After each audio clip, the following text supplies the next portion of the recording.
तो स्थानांक ज्यामिति तो ज्यामिति अर्थ जानलो जे अर्थ पृथ्वी मिति अर्थ पृथ्वीर माप किंतु एई जो मापरे आमे मापुजे सिना किंतु गोटे मनकर गार बास रेखाखंडर ए भी गोटे कौन ए भी गोटे पिलेटी रेखाखंड ना सरल रेखा ना रश्मि ए भी कौन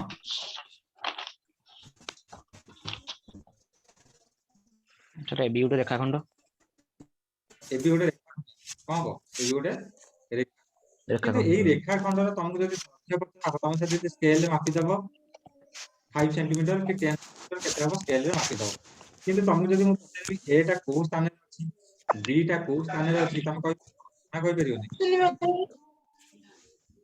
ଥିଲେ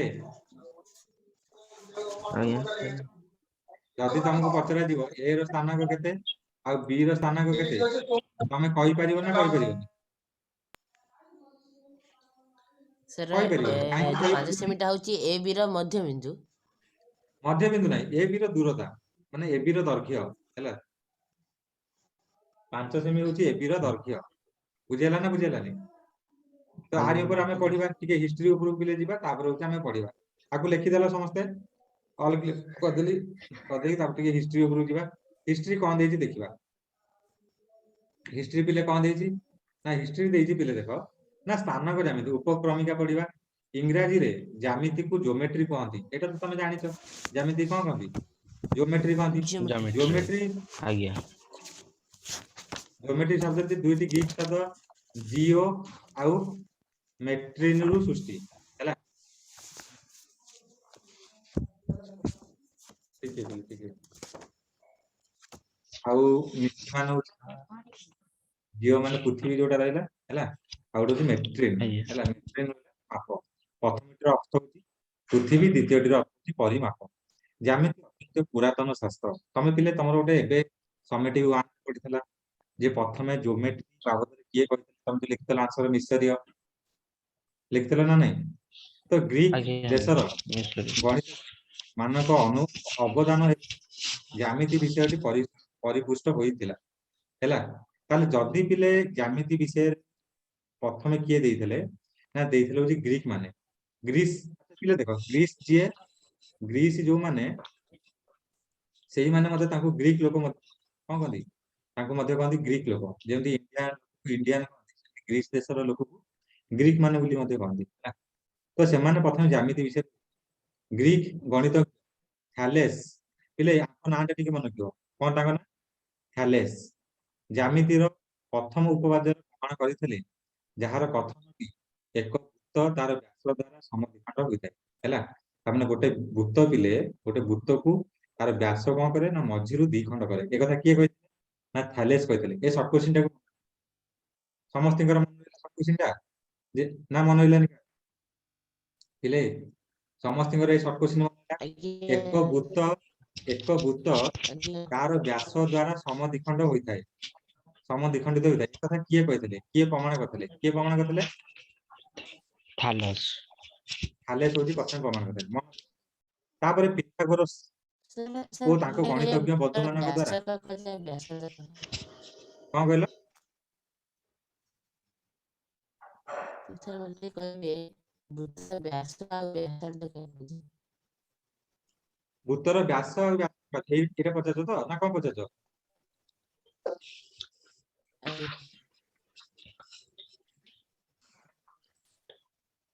अरे व्यास तो दीटा पचाच तो ना कोन पचाच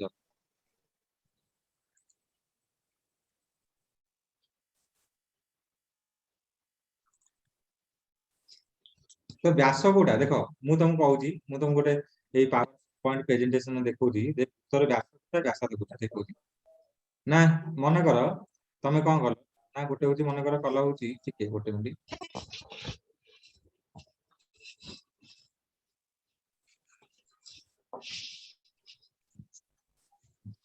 मन कर एटा गोटे वृत्त नेला देखो एटा गोटे वृत्त हला ए वृत्तर गोटे केंद्र ना न थाए तमे आंतरे गोटे वृत्त करछ गोटे वृत्तर केंद्र थाए ना आज्ञा आज्ञा ए वृत्तर केंद्र रु तमे जदी वृत्तर से गोटे बिंदु वृत्त उपरिस्थ कोनोसी बिंदु को जोग करिवो ए जो रेखाखंड आसीबो आकु कहंती व्यासार्ध कहंती कोन कहंती आको कहती ବ୍ୟାସାର୍ଦ୍ଧ। व्यासार्ध कहुए किंतु एई जो व्यासार्धटाକୁ तमे जदि वृत्तर जे कोनोसी वृत्त ऊपर जे कोनोसी दीटा बिंदु को जोग करिवो सेटा जदि केंद्र देकी जाइथबो ताले ए टोटालटा मनकर ए एपड होची बी मनकर मझिटा होची ओ ताले ओ ए किंबा ओ बी एमान होची व्यासार्ध हेबे किंतु ए बीटा हबो कोन ना ए बीटा हबो व्यास आ सब बेले मन रखिबो व्यास होची व्यासार्धर 2 गुण मान 2 गुणन व्यासार्ध बुझेला ना बुझेला नहीं पीयूष आज्ञा। बुझेला क्लियर हैला समस्त ना का डाउट रहला आज्ञा समस्त क्लियर हैला वृत्त आ सर व्यासार्ध एग्जांपल एग्जांपल कहली परा वृत्तर एग्जांपल कोन तमे राउंडर रे 5 सेंटीमीटर से जो राउंडर रे नै जीवो आ ताको गोटे गोल चूड़ी नै कि गोल करियो से उडा वृत्त हबो वृत्तर आ एग्जांपल कोन तमे सब पिला बेले सब गोल गोल खेल खेलंदे नि गोल करके ताको चित्र करिवो आज्ञा आ सेटा हला आ वृत्तर आ कोन आइटम सर तापर व्यास बिले को डी हां कुआ जाए ना हां व्यास सर को डी को व्यास व्यास होची डायमीटर बा डी कहते डायमीटर आज्ञा आ होची व्यासार्ध होची रेडियस ए बा ताको आर कोन कहते रेडियस बा आर कहते हला ଆଜ୍ଞା तापरे टिके हमर नुआ बुक जिबा पिले बुक रे कोन देछि देखिबा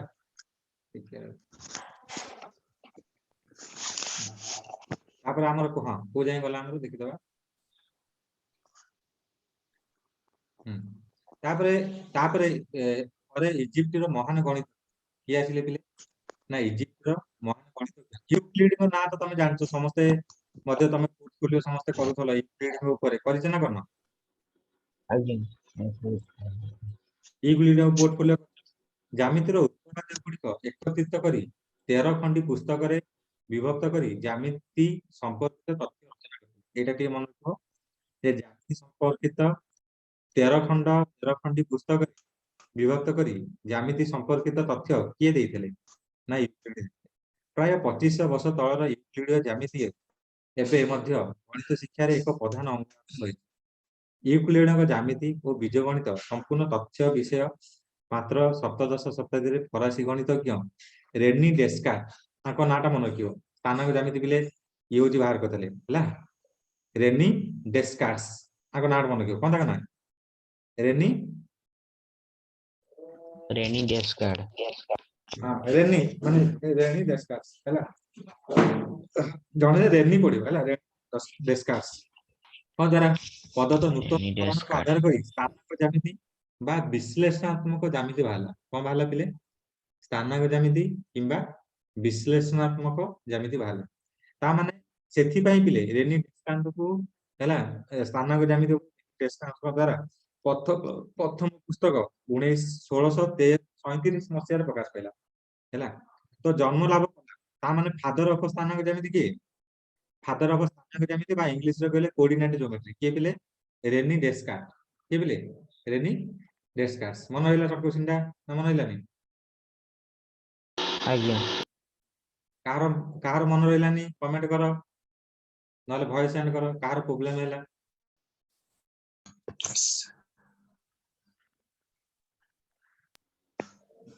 सर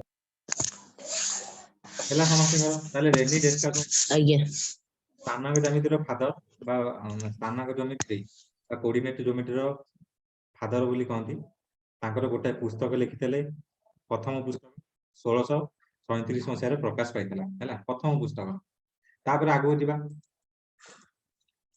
एटा शॉर्ट क्वेश्चन काली मु पचारिबा उतरे हैला पचारिबी तापर होची नुवा पाठ पढे स्थानक ज्यामितिर मुख्य सोपान हैला समतल रे थिबा बिंदु को दुईटी संख्यार क्रमिक जोड़ी रूपे शून्य रे थिबा बिंदु को तीन गोटी संख्या क्रमित त्रयी रूपे सूचित करिबा ताको शिखिया बिले ताको एमति लेखंती x y एमति लेखंती दुईटा बिंदु को कि देजी क्रमिक जोड़ी दुईटी संख्यार क्रमिक जोड़ी हैला क्रमित जोड़ी क्रमिक न क्रमित जोड़ी ता माने x क्रमित माने क्रम दिया कि लेखा होला माने पाखा पाखी थेबे माने x y पाखा पाखी लिखिबा कमा देकी ताको कमे कहबा हैला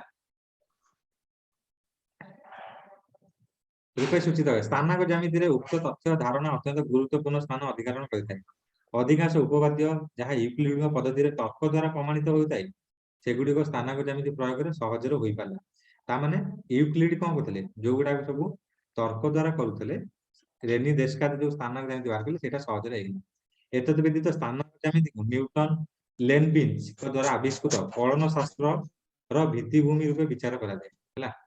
ତାହେଲେ କଳନ ଶାସ୍ତ୍ର ହଉଛି ଏଠି ଟିକେ ମନେ ରଖିବ, କଳନ ଶାସ୍ତ୍ର ବା ଯାହାକୁ ଇଂଲିଶ କହନ୍ତି କାଲକୁଲସ କିଏ ବାହାର କରିଥିଲେ, ନ୍ୟୁଟନ ବାହାର କରିଥିଲେ, ଆଉ ହଉଛି ଲେନବିନ୍ସ ହେଲା। ତାଙ୍କ ନାଁ ଟିକେ ମନେ ରଖିବ, କଣ ତାଙ୍କ ନାଁ, ଲେନବିନ୍ସ ହଉଛି ବାହାର କରିଥିଲେ।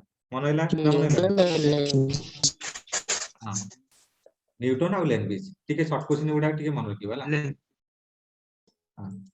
ଆଜ୍ଞା ସର୍ଟ କ୍ୱେଶ୍ଚିନ୍ ଗୁଡାକ ପିଲେ ବାରମ୍ବାର କହୁଛି, ସର୍ଟ କ୍ୱେଶ୍ଚିନ୍ ଗୁଡାକ ଭୁଲିବନି, ସର୍ଟ କ୍ୱେଶ୍ଚିନ୍ ଗୁଡାକ ମନେ ରଖିବ ହେଲା। ତାପରେ ପିଲେ ଆଗକୁ ବଢିବା। ଏତିକି ପ୍ରଥମ ପେଜରେ ଯାହା ଥିଲା କ୍ୱେଶ୍ଚିନ୍ ବୁଝିପାଇଲ ନା କାହାର କଣ ଡାଉଟ ରହିଲା?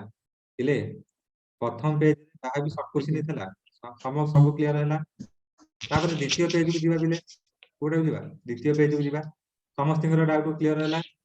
କମେଣ୍ଟ ଟିକେ ସେଣ୍ଡ ସାର୍ କର। କେବଳ ଟିକେ ସାର୍ ପ୍ରମିତ ହଁ, ଯୋଡିଟା ଟିକେ ବୁଝିବା। ଆଜ୍ଞା, ପ୍ରମିତ ଯୋଡି ପରା ପ୍ରମିତ କହିଲି, ଯୋଡିଟା ପ୍ରମିତ କଣ କହିଲ? ପ୍ରମିତ ଯୋଡିଟା ଏଇଟା ଟିକେ ହଁ, ବୁଝ- ପ୍ରମିତ ଯୋଡି କହିଲି ପରା। ପ୍ରମିତ ଯୋଡି ମାନେ ଆମେ ଆଗକୁ ଜାଣିପାରିବ। ଦେଖ ମୁଁ ଏବେ ଖାଲି ଟିକେ କହୁଛି, ମନେକର ଗୋଟେ ବିନ୍ଦୁ ତମେ ତ ହଉଛି ଗ୍ରାଫ କରିଛ କି ନାଇଁ ସପ୍ତମରେ, ଆଚ୍ଛା ତମେ ଗ୍ରାଫ ପେପରରେ ଦେଇଥାଏ, ମନେକର ଏଇଟା ଗ୍ରାଫ ପେପର ଯୋଉଥିରେ ଗୋଟେ ଏକ୍ସ ଅକ୍ଷ ଗୋଟେ ୱାଇ ଅକ୍ଷ ଥାଏ। ଏ ବିଷୟରେ ଜାଣିଛ ଗ୍ରାଫ ଆଜ୍ଞା ପେପର ଉପରେ। ତ ଏଠି ଆଜ୍ଞା ମନେକର 1 2 3 ରହିଲା, 1 2 3, ଏପଟେ 1 2 3 ହେଲା, 1 2 3। ଏଇ ମଝିରେ ଗୋଟେ ବିନ୍ଦୁ ଆସିବ, ସେ ବିନ୍ଦୁର ସ୍ଥାନ କେତେ ହବ ନା ଏକ୍ସ ଅକ୍ଷ ଅନୁସାରେ 3, ୱାଇ ଅକ୍ଷ ଅନୁସାରେ 3। ତ ଏଇ କମା ଦେଇକି ଆମେ ଯୋଉ ଦିଟା ବିନ୍ଦୁକୁ ଲେଖୁ ସେଇଟା କହନ୍ତି ପ୍ରମିତ ଯୋଡି, ଅର୍ଡର ପେୟାର ହେଲା। ପେୟାର ମାନେ କଣ, ଯୋଡି। ଅର୍ଡର ମାନେ ଗୋଟେ ଅର୍ଡରରେ ଥିବେ, ଏକ୍ସ ଅକ୍ଷରେ ଆଉ ୱାଇ ଅକ୍ଷରେ ଯେମିତି ଯୋଡି ହେଇକି ଥିବେ। ବୁଝି ହେଲା ନା ବୁଝି ହେଲାନି? ଆଜ୍ଞା ଆଜ୍ଞା ସାର୍। ଆଜ୍ଞା କ୍ଲିୟର ହେଲା ସବୁ ନା କାହାର ଡାଉଟ ରହିଲା? ସାର୍। ସେକେଣ୍ଡ ପେଜକୁ ଯିବା ପିଲେ। ସେକେଣ୍ଡ ପେଜରେ ଦେଇଛି, କଣ ଦେଇଛି ସେକେଣ୍ଡ ପେଜରେ ନା ସେକେଣ୍ଡ ପେଜରେ ପିଲେ ଦେଇଛି ଦ୍ୱିତୀୟ ଅଧ୍ୟାୟରେ ସଂଖ୍ୟା ରେଖାର ଆଲୋଚନା ବେଳେ କିପରି ସରଳରେଖା ଉପରିସ୍ଥ ଏକ ବିନ୍ଦୁକୁ କେବଳ ଗୋଟିଏ ମାତ୍ର ବାସ୍ତବ ସଂଖ୍ୟା ସାହାଯ୍ୟରେ ଚିହ୍ନଟ କରାଯାଏ ତାହା ଆଲୋଚିତ ହୋଇଥିଲା। ଦେଖ ପିଲେ, ଆମେ ଯୋଉ ହଉଛି ଜ୍ୟାମିତିରେ ପଢିଥିଲେ, ଦେଖ ମୁଁ ଜ୍ୟାମିତିରେ କଣ ପଢିଥିଲେ ମୁଁ ତମକୁ କହୁଛି। ଜ୍ୟାମିତିରେ ଆମେ କଣ ପଢିଥିଲେ, ଜ୍ୟାମିତି ମାନେ ଏବେ ଯୋଉ ନବମ ଶ୍ରେଣୀ ଜ୍ୟାମିତିରେ ଆମେ ଏମିତି ପଢିଥିଲେ ଯେ ଗୋଟେ ସରଳରେଖା, ମନେକର ଗୋଟେ ସରଳରେଖା ଏମିତି ଅଛି, ଏଠି ଗୋଟେ ସରଳରେଖା, ଏଠି ଗୋଟେ ସରଳରେଖା ମନେକର ଅଛି ହେଲା। ଗୋଟେ ସରଳରେଖା ମନେକର ଅଛି, ଏମିତି ଗୋଟେ ସରଳରେଖା, ଏଠି ଗୋଟେ ସରଳରେଖା ଅଛି। ତମକୁ କହିଦେଲା ମନେକର ଏଇଟା ହଉଛି ଏ ବିନ୍ଦୁ, ଏପଟା ହଉଛି ବି ବିନ୍ଦୁ। ମନେକର ତମକୁ କହିଲା ଏ ବିନ୍ଦୁର ସ୍ଥାନାଙ୍କ -3, ବି ବିନ୍ଦୁର ସ୍ଥାନାଙ୍କ 7। ତମକୁ କହିଲା ଏ ବି ର ଦୂରତା କେତେ, ତମେ କେତେ ବାହାର କରୁଥିଲ ନା ତମେ ଏମିତି କରୁଥିଲ 7 ମାଇନସ ଅଫ -3 ତାର କଣ ମଡୁଲସ। ତା ମାନେ 10 ର ମଡୁଲସ ତାର ମାନେ କେତେ 10, କେତେ ଆସୁଥିଲା 10 ଆସୁଥିଲା। ଏଠି ପିଲେ ଗୋଟିଏ ବିନ୍ଦୁ ଦେଇଥିଲା, କେଟା ବିନ୍ଦୁ ଏଠି ଦେଇଥିଲା ଗୋଟିଏ ବିନ୍ଦୁ, -3 ନହେଲେ 7 ହେଲା। ବୁଝିହେଲା ନା ନାଇଁ? କିନ୍ତୁ ବର୍ତ୍ତମାନ ଆମେ ଯୋଉ ସ୍ଥାନାଙ୍କ ଜ୍ୟାମିତି ପଢିବା ସେଥିରେ ହଉଛି ଡବଲ ବିନ୍ଦୁ। ସେଥିରେ କଣ ପିଲେ, ଡବଲ ବିନ୍ଦୁ ହେଲା। ତ ସେଥିପାଇଁ ଏଠି ଲେଖା ହେଇଛି ପିଲେ, କଣ ଲେଖା ହେଇଛି ନା ଏଠି ହଉଛି ଏକମାତ୍ର ବିଶିଷ୍ଟ। ସୁତରାଂ ଏହା ଉପରିସ୍ଥ ଯେକୌଣସି ବିନ୍ଦୁକୁ ଗୋଟିଏ ବାସ୍ତବ ସଂଖ୍ୟା ଦ୍ୱାରା ବିପରୀତ କ୍ରମେ ଯେକୌଣସି ବାସ୍ତବ ସଂଖ୍ୟାକୁ ସଂଖ୍ୟା ରେଖା ଉପରେ ଏକ ବିନ୍ଦୁ ସହ ସମ୍ପର୍କିତ କରାଯାଇଥାଏ। ଏଥିପାଇଁ x ଉପରିସ୍ଥ ବିନ୍ଦୁ ମାନଙ୍କର ସେଟ ଓ r ସଦୃଶ ହେଲା। r ମାନେ ବାସ୍ତବ ସଂଖ୍ୟା ସଦୃଶ, ଅର୍ଥାତ x ବିଲଙ୍ଗସ ଟୁ r ମାନେ କଣ, ବାସ୍ତବ ସଂଖ୍ୟା। ବାସ୍ତବ ସଂଖ୍ୟା ପିଲେ କୋଉଟା ନା ବାସ୍ତବ ସଂଖ୍ୟା ତମେ ଜାଣିଛ, ବାସ୍ତବ ସଂଖ୍ୟାରେ ହଉଛି ସବୁ ସଂଖ୍ୟା ଯାଉଛି, ଏଇଟା ଜାଣିଛ ନା ନାଇଁ? ବାସ୍ତବ ସଂଖ୍ୟାରେ ସବୁଠାରୁ ବଡ ସଂଖ୍ୟା କିଏ ଆଜ୍ଞା ଆମର ରହିଲା, ସବୁଠାରୁ ବଡ ସଂଖ୍ୟା କିଏ ରହିଲା?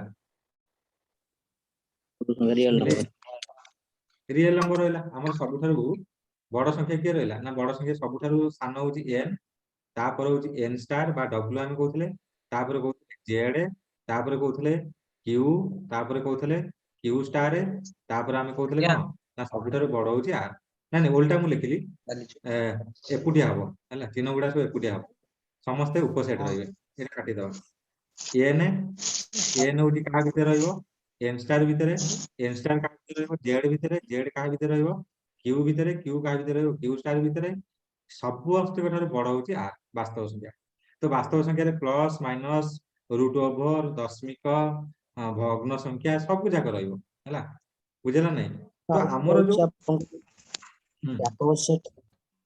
କଣ କହିଲ, ବ୍ୟାପକ ସେଟ୍ କୋଉଠି ରହୁଛି ସେଟା? ସୁଗା ଯାଉନି? ବ୍ୟାପକ ସେଟ୍ ଯେଟା କୋଉଠି ରହୁଛି? ହଁ ବ୍ୟାପକ, ହଁ ବ୍ୟାପକ ସେଟ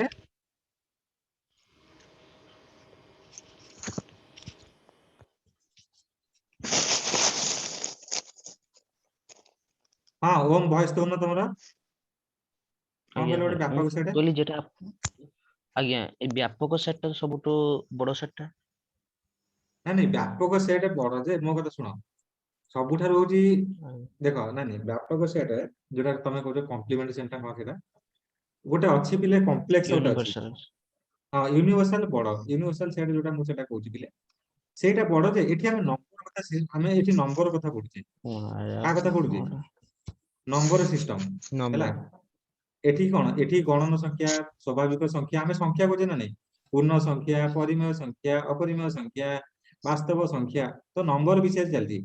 କିନ୍ତୁ ଯୋଉଟା ତମେ କହିଲ ବ୍ୟାପକ ସେଟ ବା ୟୁନିଭର୍ସାଲ ସେଟ ଆମେ ଯୋଉଟା ନଉଛନ୍ତି, ତା ଭିତରେ ତ ସବୁ ରହିବ ହେଲା, ତା ଭିତରେ ସବୁ ରହିବ। ଏମିତି ବି ତମେ ମଧ୍ୟ ମାନେ ମାନେ ସେଇଟା ହଉଛି ଟୋଟାଲ ବଡ ସବୁଠୁ ମାନେ ୟୁନିଭର୍ସାଲ ସେଟ ଯୋଉଟା ୟୁ ବା ବେଳେ ବେଳେ ଗୋଟେ ଗୋଟେ ବହିରେ ଇ ଦେଇଛି ହେଲା, ତମର ଇ ଦେଇଛି ହେଲା,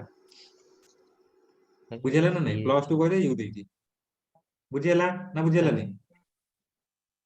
ତାପରେ ଯିବା, ତାପରେ ପିଲେ ଦେଖ, ତାପରେ ହଉଛି ଆମର ଯୋଉ ସ୍ଥାନାଙ୍କ ଯେମିତି ଏମିତି ଲେଖାଯାଏ, ଏଇଟା ଗୋଟେ ଅକ୍ଷର। ତମେ ଗ୍ରାଫ ପେପର ସମସ୍ତେ ଦେଖିବା ଦରକାର ପଡିବ, ଏକ୍ସ ଏକ୍ସ ଡ୍ୟାସ, ମନେକର ଏଇଟା ଯାଇଛି ଏମିତି ହେଲା, ଏଇଟା ବଙ୍କା ହେଇଗଲା ପିଲେ, ଏଇଟା ହଉଛି ୱାଇ, ଏଇଟା ହଉଛି ୱାଇ ଡ୍ୟାସ। ତ ଆରି ଉପରେ ଆମେ ଯେତେ ବିନ୍ଦୁ ନବା, 1 2 3 4 5 6, ଏ ସବୁ କୋଉ ସଂଖ୍ୟା? ମାଇନସ ଏପଟେ ନବା, -1 -2 -3 -4, ଏପଟେ ନବା 1 2 3 4 5 6, ଏମାନେ ସବୁ କୋଉ ସଂଖ୍ୟା? ନା ଏମାନେ ସବୁ ହଉଛି ବାସ୍ତବ ସଂଖ୍ୟା। କୋଉ ସଂଖ୍ୟା?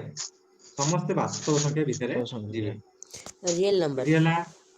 ରିଏଲ ନମ୍ବର ବା ବାସ୍ତବ ସଂଖ୍ୟା। କାହାର ଡାଉଟ ରହିଲା ତ ସେଇ କଥା ଲେଖା ହେଇଛି, କଣ ଲେଖା ହେଇଛି ସେଇ କଥା ଲେଖା ହେଇଛି, କଣ ଲେଖା ହେଇଛି ନା ସମସ୍ତେ ହଉଛି ବାସ୍ତବ ସଂଖ୍ୟା ଭିତରେ ଯିବେ। ଏଇ ଅଧ୍ୟାୟରେ ଆମର ଆଲୋଚନା ବିଷୟବସ୍ତୁ ସମତଳ ସ୍ଥାନାଙ୍କ ଜ୍ୟାମିତି ଯେକୌଣସି ସମତଳ ବିନ୍ଦୁର ଏକ ସେଟ ହେଲା, ଏହା ତୁମେ ମାନେ ଜାଣିଛ। ସମତଳରେ କେବଳ ଗୋଟିଏ ବାସ୍ତବ ସଂଖ୍ୟା ଦ୍ୱାରା ଏହା ଉପରିସ୍ଥ ଗୋଟିଏ ବିନ୍ଦୁକୁ ଚିହ୍ନଟ କରିବା ସମ୍ଭବ ନୁହେଁ ହେଲା। ଦେଖ ପିଲେ, ସ୍ଥାନାଙ୍କ ଜ୍ୟାମିତିରେ ଆମେ ଗୋଟାଏ ସଂଖ୍ୟାକୁ ଆମେ ମାନେ ଚିହ୍ନଟ କରିପାରିବାନି, ମାନେ ଗୋଟାଏ ଅକ୍ଷର ଦ୍ୱାରା। ସେଠି ଦିଟା ଦରକାର ପଡିବ। କାହିଁକି ଦିଟା ପଡିବ ଦରକାର ପଡିବ? ନା ସ୍ଥାନାଙ୍କ ଜ୍ୟାମିତିରେ ମେନ୍ ଜିନିଷ ହଉଛି ପିଲେ କଣ, ନା ସ୍ଥାନାଙ୍କ ଜ୍ୟାମିତିରେ ମେନ୍ ଜିନିଷ ହଉଛି ସେଠି ଗୋଟେ ଏକ୍ସ ଅକ୍ଷ ଥବ, ଗୋଟେ ୱାଇ ଅକ୍ଷ ଥବ। ଦେଖ ପିଲେ, ତମେ ନବମ ଶ୍ରେଣୀ ବା କ୍ଲାସ 9 ପାଇଁ ଦିଟା ଅକ୍ଷ ପଡିବ, ଗୋଟେ ହଉଛି ଏକ୍ସ ଅକ୍ଷ, ଗୋଟେ ୱାଇ ଅକ୍ଷ। ତମର ଯେତେବେଳେ +3 ହେଇଯିବ, ସେତେବେଳେ 3 ଅକ୍ଷ 3D ପଡିବ ହେଲା, 3 ଡାଇମେନ୍ସନାଲ, ଏକ୍ସ ୱାଇ ଜେଡ ତିନିଟା ଅକ୍ଷ ଆସିବ। ତମର ନବମ ଶ୍ରେଣୀ, ତମେ ଛୋଟ ପିଲା ଅଛ ଏଇନେ, ତେଣୁ ତମେ 2D ପଢିବ। 2D ମାନେ କଣ? 2 ଡାଇମେନ୍ସନାଲ ହେଲା, ତାମାନେ ଏକ୍ସ ଅକ୍ଷ ଆଉ ଗୋଟେ ହଉଛି ୱାଇ ଅକ୍ଷ, ବୁଝିହେଲା ନା ନାଇଁ? ଆଉ ମଝିଟାକୁ କଣ କହନ୍ତି, ଯୋଉ ଜାଗା ତାକୁ କହନ୍ତି ଓ। କଣ କହନ୍ତି ତାକୁ? କହନ୍ତି କୋଉ ବିନ୍ଦୁ କହନ୍ତି ତାକୁ? କହନ୍ତି ଓ ହେଲା, ଏ ମଝିଟା କହନ୍ତି ଓ। ବୁଝିହେଲା ନା ବୁଝିହେଲାନି? ତାପରେ ବହିକି ଯିବା, ତାପରେ ଦେ ସମତଳରେ ବିନ୍ଦୁ। ଦେଖ ପିଲେ, ସମତଳରେ ବିନ୍ଦୁ କଥା, ପଏଣ୍ଟ ଅନ ଏ ପ୍ଲେନ, ଆ କଥା ଆମେ ଚିନ୍ତା କରିବା ଟିକେ। ଦେଇଛି ସରଳରେଖା ଏକମାତ୍ର ବିଶିଷ୍ଟ। ଦେଖ, ସରଳରେଖା ଏକ ମାତ୍ରା ବିଶିଷ୍ଟ, ସୁତରାଂ ଏହା ଉପରିସ୍ଥ ବିନ୍ଦୁକୁ ସୂଚାଇବା ପାଇଁ କେବଳ ଗୋଟିଏ ମାତ୍ର ବାସ୍ତବ ସଂଖ୍ୟା ଯଥେଷ୍ଟ। ସରଳରେଖା ଉପରେ ଯେକୌଣସି ବିନ୍ଦୁକୁ ସୂଚାଉଥିବା ବାସ୍ତବ ସଂଖ୍ୟାଟିକୁ ଉକ୍ତ ବିନ୍ଦୁର ସ୍ଥାନାଙ୍କ କହନ୍ତି। କଣ କହନ୍ତି? ଉକ୍ତ ବିନ୍ଦୁର ସ୍ଥାନାଙ୍କ କହନ୍ତି। ତାହେଲେ ମୁଁ ଯଦି ଦେଖ ପିଲେ, ସେ ଯୋଉ ଗୋଟେ ତମକୁ ଦେଖଉଥିଲି, ସେଇଟା ତମକୁ ଆଉଥରେ ଦେଖଉଛି, ସେଇଟା ତମେ ସେଇଟା କହିବ। ଏଇ ଯୋଉ ପିଲା ଆମେ ଲେଖୁଥିଲେ, ଏବେ ଲେଖୁଥିଲେ, କଣ ଲେଖୁଥିଲେ? ଏବେ ନା ଏବେ ଲେଖୁଥିଲେ 3 ଲେଖୁଥିଲେ, କଣ ଲେଖୁଥିଲେ? କଣ ଗାର ରହିଲା ଟିକେ ରହିଲା।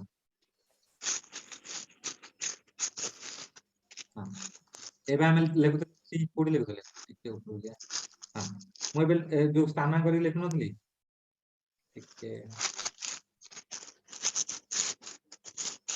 ହଁ, ଏଇ ଯୋଉ ସ୍ଥାନାଙ୍କରେ ମନେକର ଗୋଟେ ବିନ୍ଦୁ ମୁଁ ନେଲି, ଏମିତି ଗୋଟେ ବିନ୍ଦୁ ନେଲି, ତ ଏଇ ବିନ୍ଦୁର ସ୍ଥାନାଙ୍କ ମନେକର 3 3।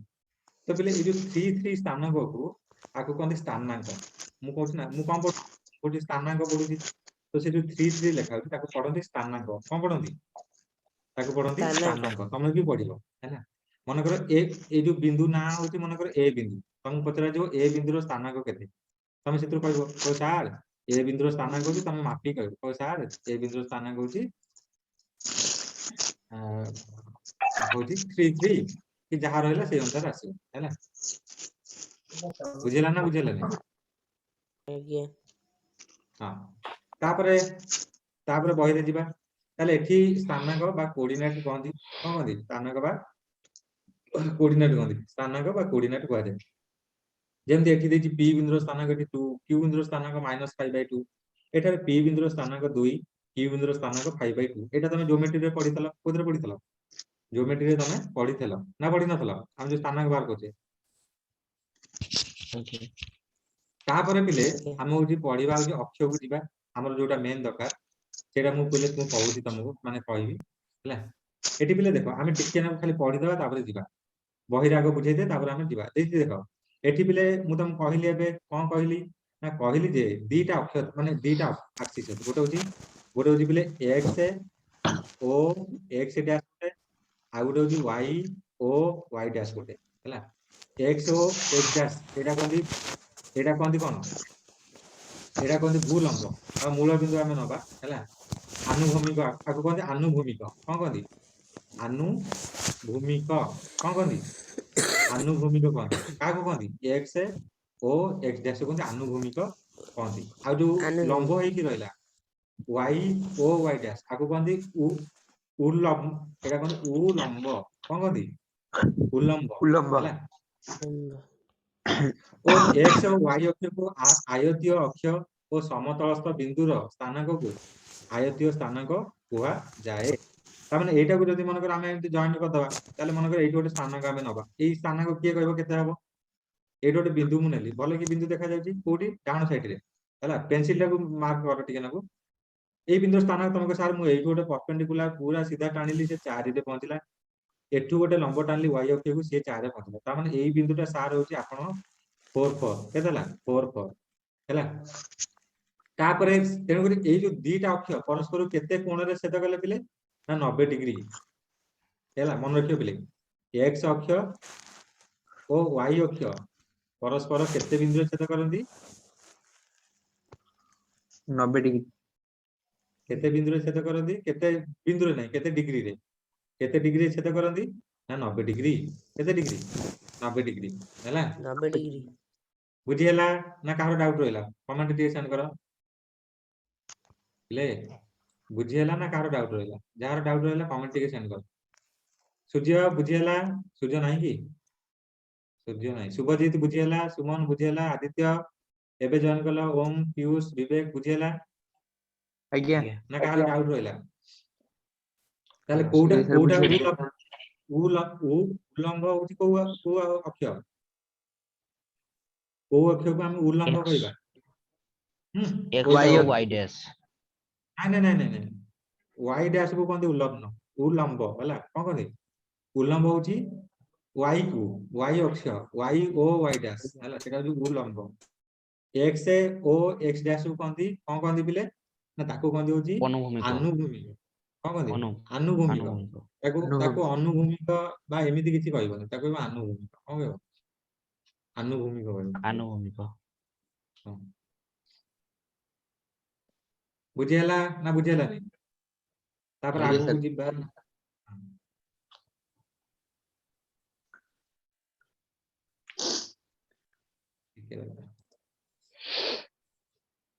जो आयताई स्थानांक कोन आयत स्थानांक सेटा कहले जोटा हमर 3 3 हला रेक्टेंगुलर कोऑर्डिनेट मध्ये कहंदे आयतीय माने कोन आयत चित्र बेलिका सेटा हबो हला का बेलिका हबो आयत चित्र बेलिका केमिति हबो ना मन करो एठी गोटे स्थानांक नेले ताले एटा गोटे को चित्र हबो देखुनो एम जदि हम जॉइंट करिया ताले एटा गोटे को चित्र हबो आयत चित्र हबो ना नहीं देखिलो तेमरि ए जो बिंदु स्थानांक आको कहंदे आयतीय स्थानांक कोन कहंदी आयतीय स्थानांक बुझेला ना बुझेलानी आज्ञा कारण अक्षद्वय परस्पर तापरे स्थान काहे एठी अक्षद्वय परस्पर को 90 डिग्री छेद करंती तमे जानते पिले गोटे 90 डिग्री हला माने सेटा प्रथम दिनस होचे आयत चित्र हेतौ तापरे बायु समान हला वर्ग चित्र किंतु प्रथमे कोन हबो ना प्रथमे सेटा गोटे होची आयत चित्र बुझियला ना बुझियलानी आज्ञा जिया बुझियला जिया